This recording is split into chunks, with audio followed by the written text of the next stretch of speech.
आगे हरिऔध जी के काव्य में जो नारी चित्रण है उनकी कविता में, यदि उसकी बात करें तो उनका काव्य उस दृष्टि से भी सर्वोत्तम रहा है। नारी के प्रति उनके काव्य में सम्मानजनक भावनाएं हैं और उन्होंने अपने काव्य में जो एक मतलब कि एक काव्य क्षेत्र उनका उनका है वो अपने आप में अत्यधिक विस्तृत है और देश में जो सांस्कृतिक नवचेतना है उसका आरंभ उनके काव्य से होता है और चिरकाल से उपेक्षित नारी के प्रति जो कवियों की विशेष सहानुभूति है वो उनके काव्य में दिखाई देती है। और हरिऔध जी ने प्रायः उन नारी पात्रों को अपने काव्य में स्थान दिया है जिनकी तरफ किसी कवि ने अपनी लेखनी नहीं चलाई। नारी की नित्य प्रति आपत्तियों का यथार्थ वर्णन वो उन्होंने किया है और करने लगे थे अपने काव्य में। उनको समाज के आवश्यक अंग के रूप में माना है। वो जो नारी है वो समाज का एक पहिया है जो जिसके अभाव में समाज का, राष्ट्र का या विश्व का विकास जो है वो असंभव है। तो समाज के इस पिछड़े हुए शिथिल अंग को, जिसे कि समाज उतना सम्मान नहीं देता जितना देना चाहिए, तो उसको भी शक्ति तथा जीवन देकर तत्कालीन कवियों ने समाज का बड़ा उद्धार किया है। तो कवियों ने नारियों की वर्तमान जो दुर्दशा थी, अतीत के गौरवमयी रमणों का चित्रांकन नए रूप में करके स्त्री जाति में उन्होंने एक क्रांति उत्पन्न की। हरिऔध जी ने भी अतीत के नारियों को लोकहित के धरातल पर आधुनिक कर्मठ भारतीय नारी का रूप प्रदान किया है। इसलिए उन्होंने राधा और वैदेही को आदर्श नारी के रूप में प्रस्तुत किया है। श्री राधे और वैदेही अर्थात माता सीता, उनके आदर्श स्वरूप को उन्होंने प्रस्तुत किया है। उनकी श्री राधा के चित्र में हृदय की दृढ़ता और दुर्बलता, प्रेम की गंभीरता और व्याकुलता दोनों के ही दर्शन होते हैं। श्री कृष्ण के साथ राधा जी को भी लोक सेविका एवं विश्व प्रेमिका के रूप में चित्रित किया है। एक प्रकार से सर्वगुण संपन्न एवं लोकहित के कार्यों में निरत नारी के रूप में उन्होंने उन्हें चित्रित किया है। उन्होंने श्री राधे के जनोपकार निरता, मतलब वो जन सामान्य के उपकार में निरत रहती हैं, इस स्वरूप को उन्होंने प्रदर्शित किया है। तो हरिऔध जी अपने काव्य में एक स्थल पर कहते हैं कि सद वस्त्रा सदलंकृता गुणयुता सर्वत्र सम्मानिता, रोगी वृद्ध जनोपकार निरता, सच्छास्त्र चिंता, सद्भाव वादिगता, अनन्य हृदया सप्रेम संपोषिका, राधा थी सुमना प्रसन्न वदना, स्त्री जाति रत्ना। अर्थात जो सुंदर वस्त्रों से सुसज्जित रहती थी, अलंकरणों से, आभूषणों से परिपूर्ण रहती थी, जो हमेशा गुणवान थी और चारों ओर सम्मान का पात्र थी, जो कि रोगियों को, वृद्धों को, जन सामान्य के उपकार करने के लिए निरंतर चिंतातुर रहती थी, हमेशा उन सब की जो है चिंताओं को दूर करने में लगी रहती थी, जिनके हृदय के भाव बहुत ही सद थे, यानी कि सत्य भाव थे और जो उनसे ओतप्रोत थी।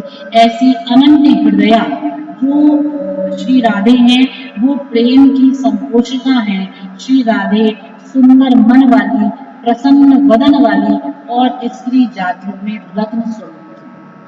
तो इस प्रकार के जो हरिऔध जी के शब्द हैं वो श्री राधे के इस अनुपम स्वरूप की व्याख्या करते हैं। प्रायः कहा जाता है कि भारतीय सभ्यता स्त्री जाति के विषय में उदार नहीं रही है। यहाँ की पुरुष जाति स्त्री जाति का सम्मान करना ही नहीं जानती। रस कलश में उन्होंने नायिका भेद का मौलिक विचार व्यक्त करते हुए नारी को पति से प्रेम करने वाली, परिवार से प्रेम करने वाली, जाति से प्रेम करने वाली, देश से प्रेम करने वाली, जन्मभूमि से प्रेम करने वाली, लोक सेविका, धर्म प्रेमिका आदि के रूप में चित्रित किया है। जाति प्रेमिका में कवि इस प्रकार बताते हैं कि भारतीय भावपूत भावन विभूत पाई, भावमयी अपने अभावन हरत। अवलोकनीय बहु भव को काल अनुकूल अनुकूलता करते हैं। हरिऔध भारत को भुव सिर मोर जानी, भावना में विभु सिर मोरता भारत है। धारी धूम सुधारी समाज को सुधारती है, धीर धरी जाति को उधारी होती है। तो देश प्रेमिका के रूप में कवि नायिका के भेद को प्रस्तुत करते हैं और एक स्थल पर कहते हैं कि गौरव विद सतत अतीत गौरव निहोती, गुरुजन दूरता है कहती कबूल मुदित बनाती अब नीतल में फैली फैली कीरति की कलित लता को देखी फूलती हरियोद प्रकृति अलौकिकता अवलोकी प्रेम के हिंडोरे पे है पुलकती झूलती भारत की भारतीय विभूति से प्रभावित है भावनी भली है भारतीय नारी। तो बहुत ही सुंदर स्वरूप उन्होंने नारी का यहाँ पर अभिव्यक्त किया है कि वो गौरवातीत है, सतत है, अतीत गौरव मतलब कि उसका जो अतीत है गौरव से युक्त है, वो अपने आप में एक ऐसी शक्ति है, एक ऐसा परचम है जो संपूर्ण राष्ट्र को अपने गौरव से मंडित करने वाली है। तो यहाँ पर उसके एक अलौकिक स्वरूप को, उसकी अलौकिक शक्तियों को, दिव्यता को कवि ने व्यक्त किया है। जन्मभूमि प्रेमिका की पंक्तियों में देश की महिमा को प्रस्तुत करते हुए कवि कहते हैं कि कनक पशु है कमनीयता निकेतन है, माननीयता नहीं मदीयता की अब लोकपति ललित त्रिलोकपति लीला थल आलोकित परम अलौकिक सजी हरिऔध कैसे बिन में न बहुमोद मानी रमणीय भाव में रमती मनोरम जीवन विधायिनी है प्राण धन जीवन की जननी जनक की है जन्मभूमि। तो जन्मभूमि जो है उसके वैशिष्ट्य को अभिव्यक्त किया है। तो नारी के संबंध में हरिऔध जी रस कलश की भूमिका में कहते हैं कि संसार सुख शांति गाड़ी के दो पहिए, एक पहिया पुरुष है और दूसरा पहिया स्त्री। यदि ये दोनों पहिए ठीक ठीक काम कर देते हैं तो सुख शांति की गाड़ी यथारीति चलती रहती है और मनुष्य जीवन आनंदमय बनता है। अन्यथा जिस परिणाम में पहियाओं में दोष आ जाता है उसी परिमाण में सुख शांति की गाड़ी की गति बिगड़ती है और अनेक अवस्थाओं में नष्ट भ्रष्ट होती चली जाती है। जब तक पुरुष को स्त्री के हृदय में और उसके मनोभावों का यथा तथ्य ज्ञान नहीं होता और जब तक स्त्री पुरुष के स्वभाव से पूर्णतया परिचित नहीं होती उस समय तक संसार यात्रा का यथोचित निर्वाह नहीं होता। तो कवि के मन में नारी के प्रति जो भावना है वह यहाँ व्यक्त हुई है। इस प्रकार कवि ने अपनी रचनाओं द्वारा स्त्री पुरुष के संबंध का एक सूक्ष्म विवेचन प्रस्तुत किया। तो हरिऔध जी स्थल स्थल पर जो नारी का एक स्वरूप है उसको अभिव्यक्त करते हैं और उसके द्वारा जो उसके जीवन की उत्कृष्टताएं हैं उनको अभिव्यक्त करती है। इसी के साथ साथ कवि के अभिमत में स्त्री का रूप कामनामय किंतु प्रेम त्यागमय होता है। नाई का भेद भी स्वकीय त्यागमय होती है क्योंकि आर्य ललनाओं के त्यागमय जीवन की प्रशंसा है। वह पति के कर्तव्य को ही अपना कर्तव्य समझती है। अतः स्वार्थमय परिवार में भी जो वह नारी है शांति की मूर्ति बनकर चलती है और शांति की मूर्ति बनकर रहती है। वह देखने में मानवी होती है और लेकिन दृष्टि में किंतु सबकी दृष्टि में देवी स्वरूप दिखाई देती है। एक स्वकीय नायिका का चित्र देते हैं कि सेवा ही में सास और ससुर की रहे सदैव सौतन सो नहीं सकने में लड़ती है सील सुधराई तू स्नेह बड़ी सोहती है रोस रिस रार और क्यों न ढलती हरिऔध सकल गुण गारी सती समान सूधे सूधे भायन सयाना पता रहता। तो वो भारतीय नारी की जो सहनशीलता है उसकी प्रशंसा करते हैं, साथ ही पाश्चात्य नारियों की अवहेलना भी करते हैं। पाश्चात्य स्त्रियों में जो एक डाइवोर्स के बारे में और भारतीय कुलपालों में संयमशीलता के बारे में सूचित किया गया है उसको बताते हैं। कवि यह भी सूचना देते हैं कि यूरोप और अमेरिका के वर्तमान सामाजिक हलचल के कारण भी स्त्रियों में इस प्रकार का व्यवहार कहीं कहीं देखने के लिए मिलता है। भारतीय संस्कृति का स्थूल तत्व है सर्वधर्म प्रेम, आदर्श परिवार का संगठन, अतिथि प्रियता, पवित्रता, नारी, ईश्वराराधना आदि। हरिऔध जी ने इन तत्वों को अपनी रचनाओं में स्थान दिया है। प्रिय प्रवास और वैदेही वनवास में वे इन तत्वों का परिचय देते हैं। उनके प्रिय प्रवास की राधा इस संसार में के दुख में दुखी है। ब्रजवासियों की दुखावस्था के कारण वह अपनी विषमता भूल जाती है। वह कहती है कि मैं ऐसी हूँ ना निज दुख को कष्टता शोक मगना, हाँ जैसी हूँ व्यथित ब्रज के वासियों के दुख से। तो यहाँ राधा जी के माध्यम से आधुनिक भारत के नारी गुण के बारे में एक संदेश सा मिलता है। समाज सेविका नारी निज दुख भूलकर समाज के दुख को दूर करने में रत रहती है और राधा जी की लोकहित भावना मानव तक सीमित नहीं है। प्रिय प्रवास में राधा जी सामान्य प्रेमिका नहीं है, उनको समाज सेविका का रूप दिया गया है। यह रीति काल की राधिका के समान नहीं है। प्रिय प्रवास में राधा जी के धार्मिक एवं आध्यात्मिक महत्व को प्रतिपादित किया गया है। प्रिय प्रवास में लोक मंगल की भावना से अभिभूत प्रिय का परित्याग करने वाली राधा जी हैं। यह द्वेदी युग के प्रभाव के कारण है। राधा जी के इस विशद व्यक्तित्व की परिकल्पना एवं प्रतिष्ठापना सर्वप्रथम आधुनिक युग में हरिऔध जी ने की है। यहाँ राधा जी मनोगत दृढ़ता एवं आदर्श लोक सेवा को महत्व देती है। उद्धव के द्वारा कृष्ण का संदेश सुनकर उनके मन में जो विश्व प्रेम अंकुरित होता है, विकसित होता है, वह उनके व्यक्तित्व के सामाजिक पक्ष का परिचय है। वो इस प्रकार कहती हैं, राधा जी का जो विरह है वो लोक मंगल में परिवर्तित हो जाता है। तो वो कहती हैं, जो बातें हैं भवहितकारी सर्वभूतोपकारी, जो चेष्टाएं मलिन गिरती जातियां हैं उठाती, हो सेवा में निरत उनके उत्सर्ग होना, विश्वास आत्मा भक्ति भव सुखदा दास का संग का है। तो यहाँ हरिऔध जी अधिक आदर्शवादी कलाकार हैं तथा प्रिय प्रवास के अंत में इसी आदर्श की स्थापना करना उन्हें अभीष्ट था। तो उन्होंने प्रिय प्रवास में जो है नारी तथा निम्न वर्णों का वर्णन भी किया है। नारी के प्रति चले आते हुए गतानुगतिक संकीर्ण रीतिकालीन दृष्टिकोण की अवहेलना इस समय के साहित्य में व्यक्ति रूप में दिखाई पड़ती है। प्रिय प्रवास और हरिऔध जी के अन्य कृतियों में इस परिवर्तित नारी भावना के अंकुर स्पष्ट रूप से देखे जा सकते हैं। उन्होंने अपने काव्य में नारी के शारीरिक सौंदर्य चित्रण के स्थान पर नारी के आंतरिक गुणों पर दृष्टि डाली है। जो उसकी आंतरिक गुण है, सहृदयता है, प्रेम है, त्याग है, तपस्या है, समर्पण है, उन भावों को, उसकी सरलता को, उसकी सहृदयता को उन्होंने घेरा है। देवेंद्र शर्मा हिंदू के शब्दों में इस काव्य में नारी के शारीरिक एवं स्थूल सौंदर्य चित्रण के स्थान पर उसके आभ्यंतरिक गुणों की ओर कवि की दृष्टि गई। चाहे यशोदा हो, श्री राधा हो तथा गोपियों के रूप में कवि ने आदर्श माता, आदर्श प्रेमिका, आदर्श सहचरी का रूप पसंद किया है। उनकी कविता में इस प्रकार नारी और पुरुष दोनों ही संपूर्ण समाज के नव निर्माण के लिए निकल पड़ते हैं।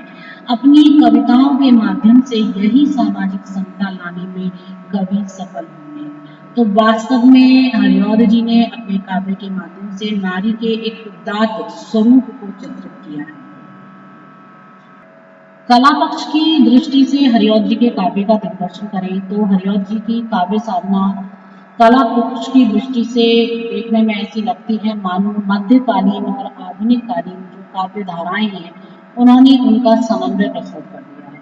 उनके रस कलश, प्रेमांबु प्रवाह तथा ऋतु कुमार आदि में काव्य भाषा ब्रज है। तो प्रिय प्रवास तथा वैदेही वनवास में खड़ी बोली का उत्कृष्ट स्वरूप निहित है। चौपदों की सृष्टि से हिंदी साहित्य में क्रांति मचाई है उन्होंने, और उन्होंने हिंदी कविता को साधारण लोगों के बीच में प्रचलित करने का प्रयत्न किया है। डॉक्टर श्याम सुंदर दास के शब्दों में प्रिय प्रवास में उपाध्याय जी की कवित्व शक्ति बड़ी सुंदर देख पड़ी हुई है और उसके कुछ स्थलों में काव्यत्व उच्च कोटि का मिलता है जिसे देखकर उनके उज्जवल भविष्य की कल्पना की गई थी। लेकिन प्रिय प्रवास की रचना के उपरांत उन्हें काव्य में मुहावरों का चमत्कार दिखाने और उपदेशों तथा व्यंग्यों द्वारा समाज सुधार करने की धुन सवार हुई। कवि न बनकर वे समाज सुधारक, उपदेशक और मुहावरे के साथ संग्रहकार बन गए। और इस प्रकार देखें तो उनकी कविताओं में एक स्थान पर मुहावरे और बोलचाल के शब्दों की घड़ी लगी हुई है, तो दूसरी जगह उन्होंने तिलांजलि भी दे दी गई है। कहीं वर्णनात्मक शैली का अजस्र प्रवाह है, तो कहीं चित्रात्मक शैली का चमत्कार है। वे भाषा को काव्योपयुक्त बनाने में अग्रगण्य रहे हैं। और इसके अतिरिक्त यदि देखें तो क्योंकि उनका जो काव्य सृजन है वो खड़ी बोली शैशव अवस्था से प्रारंभ होता है, जिस समय उन्होंने सृजन शुरू किया काव्य का, और इसलिए उनकी जो काव्य रचना का क्षेत्र है वो विविध शैलियों से संपन्न रहा है। तो कहीं पर खड़ी बोली की रचनाएं, कहीं ब्रजभाषा की रचनाएं देखने में मिलती हैं। उनके काव्य में प्रधानतः तीन जो है उस समय जो जिस समय हरिऔध जी थे तो उस समय हिंदी काव्य के क्षेत्र में तीन प्रकार के कवि थे। एक तो बिल्कुल प्राचीनता के प्रेमी थे और ब्रजभाषा ही उनकी एकमात्र शैली थी। उनकी अधिकांश रचनाएं नायक नायिकाओं पर होती थी। श्री कृष्ण और श्री राम से संबंधित उनका कलेवर रहता था। ये कविगण देश की दशा के बारे में अनसुना रहते थे, खड़ी बोली का कोई आदर नहीं करते थे, रूखी सूखी भाषा समझते थे। और दूसरे वर्ग में वे कवि आते थे जो अपनी बनी हुई शैलियों पर चलना पसंद करते थे। उनकी भाषा, भाव, विचार, ढंग आदि सब कुछ नवीन था। तीसरे वर्ग में वे हैं जो ब्रज भाषा और खड़ी बोली दोनों को पसंद करते थे और दोनों भाषाओं में अपनी भावनाओं को प्रकट करते थे। तो वे ब्रज भाषा कवियों को गुरु का स्थान देकर आदर करते थे और खड़ी बोली कवियों को सखा के रूप में प्रेम करते थे। इसी कोटि में अयोध्या से उपाध्याय हरिऔध जी आते थे, यानी कि तीसरे प्रकार में आते थे। और हरिऔध जी ने वर्ण विषय की विविधता के कारण एक ही काव्य में अनेक शैलियों को स्वीकार किया। उनके प्रिय प्रवास की भाषा साम्यता संस्कृत गर्भित एवं समास युक्त खड़ी बोली हिंदी है। खड़ी बोली काव्य की ओर तत्पर होते हुए हरिऔध जी कठिन विरोध उनको सहना पड़ता है और भाषा की दृष्टि से वेदी युग उनके लिए बड़े साहस और परीक्षा का युग था, क्योंकि उस समय की धारणा यह थी कि खड़ी बोली भाषा में कविता रचना और सरसता लाना प्रतिभावना व्यक्ति के लिए एक कठिन और दुष्कर कार्य है। परंतु इस धारणा का खंडन करने के लिए उन्होंने खड़ी बोली में ही काव्य का सृजन किया और उनके प्रेम पुष्पोपहार, प्रेम प्रिय प्रवास, चुभते चौपदे, चोखे चौपदे, बोलचाल और ग्राम गीत, ये सब उनके इसी के उदाहरण हैं। उनके साहित्य में भावों की अभिव्यक्ति, भाषा, भूमि, छंद, योजना आदि में नव प्रयोग शामिल है। और उस समय तक प्रायः कवित्व, सवैया, घनाक्षरी, गोला, दोहा, छप्पे आदि का ही चलन था, लेकिन इस दिशा में महावीर प्रसाद द्विवेदी के कवियों ने एक व्यापक दृष्टिकोण अपनाया। ब्रज भाषा को खड़ी बोली धीरे धीरे कविता के आसन पर उतरने लगी ब्रज भाषा के स्थान पर, और एक लंबे समय के बाद हरिऔध जी ब्रज भाषा में रस कलश नामक काव्य की रचना करते हैं। इसमें कवि ने नवरस, अलंकार, संसारी भाव, अनुभाव आदि इनका वर्णन किया है। तो निसंदेह कवि ने अपने काव्य के द्वारा एक नवीनता प्रस्तुत की है, नवीनता को प्रस्तुत किया है। और इस प्रकार रस कलश जो ब्रज भाषा काव्य है, युगानुरूप है। और ब्रज भाषा में भी हरिऔध जी की जो भाषा है वो सरल, सरस, सहज, प्रज्वल आदि गुणों से युक्त है। ना तो उसमें क्लिष्टता है, ना ही उसमें शब्दों का तोड़-मरोड़ है। इनकी ब्रज भाषा पर खड़ी बोली का स्पष्ट प्रभाव दिखाई देता है। एक स्थल पर भाषा अधिक संस्कृत निष्ठ हो गई है।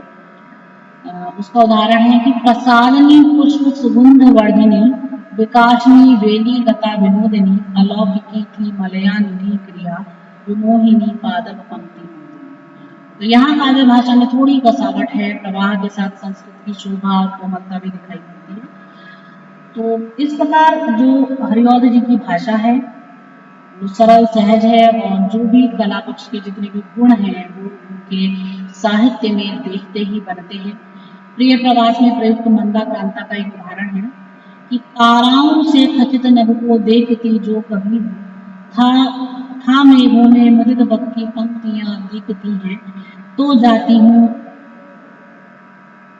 हूँ उबर बंधता ध्यान ऐसा मुझे है, मानो मुक्ता लसित उर है शाम का दृष्टि।